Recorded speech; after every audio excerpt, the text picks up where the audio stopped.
Imagine you're at a massive business event, or maybe a high-profile party, where the city's richest and most powerful people are present. Standing in front of you is that person you consider your idol, that investor who could change the fate of your startup, or that producer who could make you a star. You have just 2 minutes. Your heart is pounding.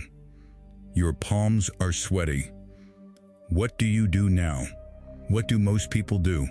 They walk up, fold their hands and say, "Sir, I'm your biggest fan. Please just give me a chance." Or they stand there with a mountain of their achievements. "Sir, I did this, I accomplished that." If you're also thinking of doing the same thing, my friend, you've already lost the game before it even began. You've made the same mistake that 99% of people make. You've made yourself a beggar. And remember, the harshest truth of this world is that powerful people hate beggars. They can smell neediness from a mile away. In today's video, we're going to dive deep into a place where there's no talk of morality, only talk of winning. We're going to talk about the rules of Niccolò Machiavelli, written 500 years ago, but more accurate today in this modern corporate world than ever before. This isn't some motivational video to make you feel good. This is a warning. This is a roadmap for that social jungle where you're either the hunter or the prey. The real game isn't about what you say. The real game is about how you play with the other person's mind. So buckle up, because in the next few minutes, your perspective on the world is about to change completely. Let's first understand the foundation. It's the 16th century in Florence, Italy. Betrayal, conspiracy, and power games are everywhere. There was a man, Niccolò Machiavelli. He saw that the world doesn't work the way it's written in books. The world doesn't run on goodness. The world runs on self-interest. In his book, The Prince, he wrote clearly, "If you have to choose between being loved and being feared, choose fear. Because people love you at their convenience, but fear keeps them bound to you at yours." Now you might say, "Brother, I don't need to scare anyone. I just want to build my career." Exactly. But Machiavelli didn't just mean the fear of a sword. In today's world, fear means the fear of losing you, the fear of losing respect. When you go in front of a powerful person and beg, what message are you sending? You're saying, "I have nothing and you have everything." You make yourself a burden. And rich people, busy people, they don't carry burdens. They shake them off. So, the first rule, and engrave this in your mind like an iron line, is never show your need, always show your utility. Let's understand this with an example. There's a guy named Alex. Alex meets the CEO of a massive company in an elevator. Alex immediately starts, "Sir, my salary is too low. I have an EMBA. Please, give me a promotion. I have a lot of problems at home." The CEO smiles, nods his head, and the moment he steps out of the elevator, he forgets Alex's name. Why? Because Alex talked about his problem. The CEO has zero interest in Alex's problem. The CEO is only interested in his own problems. Now there's another guy, Mark. Mark also meets the same CEO, but Mark doesn't ask for a promotion. Mark says, "Sir, I noticed our new project is experiencing a 10% loss in logistics. I put together a small report on how we could change vendors and bring it into profit within 2 months. If you have some time, I'd love for you to just glance at it." Now, what happened? Mark didn't ask for anything. Mark gave something. He understood the CEO's pain, the loss of money, and offered a solution. Now, the CEO will be the one chasing Mark. This is the difference. Alex was a beggar. Mark was a solution. Powerful people see the world from only 2 perspectives. Is this person useful to me? Or is this person wasting my time? When you go in as a fan, you're wasting their time. A fan means a follower. And a follower is always below. If you want to rise, You'll have to stop being a fan and become a partner, an ally. But how do you do that? Do you just go up and say, "I want to be your partner"? No, that would be foolish. For this, you need to understand Machiavelli's second rule: scout the territory before stepping onto the battlefield. The biggest mistake most people make is talking too much. When they sit next to a big shot, they start rambling about themselves to impress them. "Sir, I am this, I am that." Shut up. Calm down. The more you talk, the more ordinary you sound. Machiavelli used to say that information is the real power. When you meet someone, first observe them, read them, see what their insecurities are. What are they afraid of? What do they want? Do they want money? Do they want fame? Or do they just want someone to agree with them? Every person, no matter how big a billionaire they are, is a child inside looking for a toy. Maybe they feel everyone around them is a sycophant and they want an honest opinion. Or maybe they feel no one respects them, that everyone is just after their money. When you identify that hidden hunger, then you play your card. Let me tell you a story that proves this. In the 19th century, there was a man named Andrew Carnegie, who later became the richest man in America. In the beginning, he had a small job. He noticed his boss was always stressed because he had to read a ton of telegrams and make decisions. Carnegie didn't go to his boss and say, "Boss, raise my salary." He quietly stayed up night after night and learned all the codes that only his boss knew. One day, when the boss was out and a very important message came in, Carnegie decoded it himself, made the right decision, and sent a reply. When the boss came back, he was stunned. From that day on, Carnegie wasn't just the boss's employee, he became his right-hand man. He had made the boss's life easier. Remember, rich people want an easy life. If you can solve their complications, they will pay you any price you ask. But if you go to them as a complication yourself, they will cut you off. Now we come to the third and most dangerous rule, the mirror principle, the mirror effect. People like those who are like them. It's human nature. We trust people who talk like us, who think like us.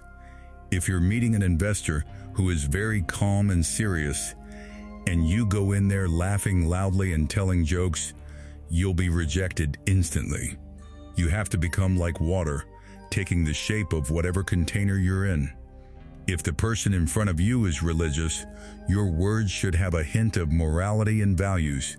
If the person is street smart, your language should have that sharpness. This isn't about lying, it's about tuning. Like setting a radio station. If the frequencies don't match, the sound won't be clear. But here's a warning. Don't imitate. If you copy them like a parrot, they'll know you're faking it. You have to catch their vibe, not their words. Look into their eyes.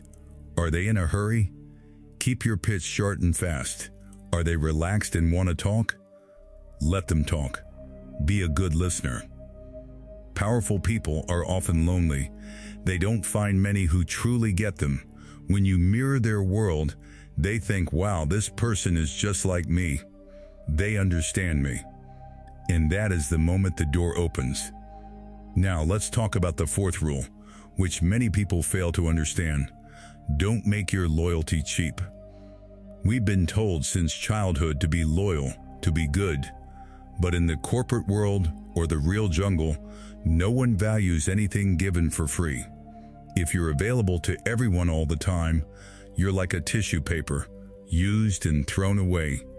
Machiavelli said to let people fight for your loyalty. Present yourself as a prize. Learn to say no sometimes. People who always say yes, sir, are seen as servants. But the person who respectfully states their own opinion with logic, who sometimes politely disagrees, earns respect. This is called subtle rebellion. Imagine your boss presents an idea. Everyone's saying, "Wow, sir, what a great idea." But you stand up and say, "Sir, the idea is brilliant, but I think there's one risk we should consider. If we do it this way instead of that way, we might eliminate that risk." See what you did? You didn't disrespect him. You called his idea brilliant. But you also showed some backbone. You showed you're not like the rest of the sheep. You think. You're protecting him from a risk he might have missed. Powerful people keep those close who can save them from falling into a pit, not those who clap for them while they're falling in. The fifth rule: never try to outshine the master. This is the oldest and most crucial lesson. Robert Greene, in his book The 48 Laws of Power, made this the first law. Every powerful person has an ego. They must always feel they are the smartest person in the room. If, in trying to show your intelligence, you make your boss or mentor feel inferior, or make them feel they know less, consider your countdown started. Even if you do know more than them, even if the idea was yours, let them take the credit. You might think, "This is wrong. It's my hard work, my credit." But play the long game. If you let them shine, they'll take you up with them. But if you dim their light, they'll push you out of the way. This is a game of ego. When you let them wear the victory crown, you're actually making them indebted to you. And being owed a favor by a powerful person is more valuable than having millions in the bank. Now let me share a secret hack that works especially well. It's called the power behind the throne. What do most people do? They try to reach the king directly. I need to meet the minister directly, the CEO directly, and they fail. A smart person doesn't befriend the king, they befriend the king's doorkeeper. Every powerful person has a circle around them: their PA, their secretary, their driver, their most trusted, oldest advisor. These are the people who decide who gets to meet the boss and who doesn't.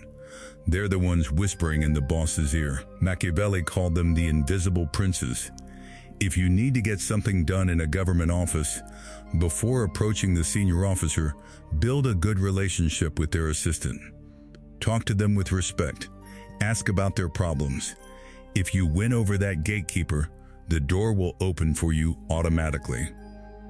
People often mistreat the junior staff and then wag their tails in front of the senior officer.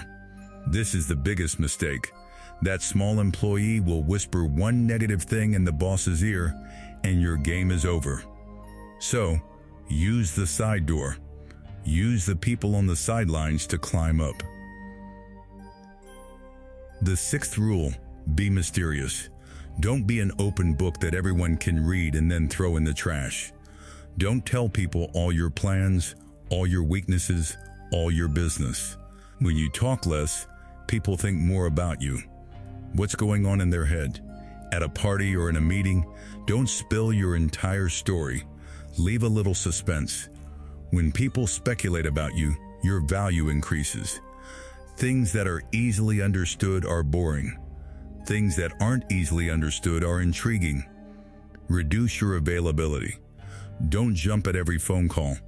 Don't reply to every email in seconds. Let people wait for you. Because the value of something you have to wait for automatically increases. The seventh and final rule: act like a king to be treated like one. This is the game of confidence. How you enter a room determines how people will treat you. If you walk in with your shoulders slumped, avoiding eye contact, looking scared, people will crush you. But if you walk in as if you own the place, even if you don't have a penny in your pocket, people will notice you. Don't mistake this for fake it till you make it. Call it projecting power. There was a con man named Victor Lustig who famously sold the Eiffel Tower. He wasn't a government official, but his suit, his talk, his confidence were so incredible that even big businessmen fell for his scheme. I'm not telling you to become a con man, I'm just showing you the power of confidence. When you set your own price high, the world is willing to pay that price. If you see yourself as cheap, the world won't buy you even at a discount. So, my friends, what's the conclusion? Networking with powerful people, influencing them, isn't about luck. It's a science. It's an art. This world is a giant market. Everyone is selling something. Someone is selling their time, someone their skill, someone their soul. What are you selling, and how are you selling it? That will decide your worth. Be the hunter, not the prey. Stop complaining that rich people are arrogant or that the system is broken. Understand the system and use it to your advantage. Machiavelli said, "The man who tries to be good all the time is bound to be ruined among the many who are not good." So be a little smart, a little diplomacy, a little wisdom, and a little courage. This is the formula that will take you from the crowd and put you on the stage. Now, the decision is yours. Do you want to live that same old worn-out life? Do you want to extend your hand and ask for a chance? Or do you want to adopt these rules and write your own destiny? Because in the end, history only remembers the winners. No one asks the winners what methods they used. Think about it. And next time you meet a big shot, don't meet them as a fan. Meet them as a player. Good luck.